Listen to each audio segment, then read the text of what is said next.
പാകിസ്ഥാൻ എന്ന രാജ്യം നമ്മളെ പോലെ ഇന്ത്യയെ പോലെ ഡെവലപ്പിംഗ് ആയിട്ടുള്ള ഇൻഫ്രാസ്ട്രക്ചർ ഉള്ള ഒരു രാജ്യം അല്ല.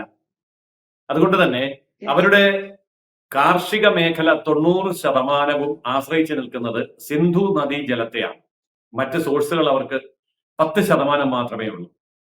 അതുകൊണ്ട് ഈ സിന്ധു നദീജല കരാർ 1960 കറാച്ചിയിൽ വെച്ച് ജവഹർലാൽ നെഹ്റു ഒപ്പിട്ട കരാറാണ്.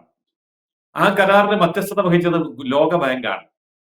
അപ്പോൾ അന്താരാഷ്ട്ര തലത്തിലുള്ള ഒരു മധ്യസ്ഥന്റെ മധ്യസ്ഥതയിൽ ആരംഭിച്ച ഒരു കരാർ എന്നുള്ള നിലയിൽ ആ കരാറിൽ നിന്ന് പൂർണ്ണമായിട്ടും പിന്മാറാൻ ഇന്ത്യ തയ്യാറായിട്ടില്ല എങ്കിൽ പോലും അത് നിർത്തിവെച്ചു എന്ന് പറഞ്ഞാൽ കരാറിന്റെ ഒരു നടപടിയും പാലിക്കുന്നില്ല എന്ന് തന്നെയാണ്. എന്ന് പറഞ്ഞാൽ അതിന്റെ അർത്ഥം എന്താണ്? ഇന്ത്യ കൊടുക്കേണ്ടതായിട്ടുള്ള ഒരു തുള്ളി വെള്ളം പോലും കൊടുക്കുന്നില്ല എന്നാണ്.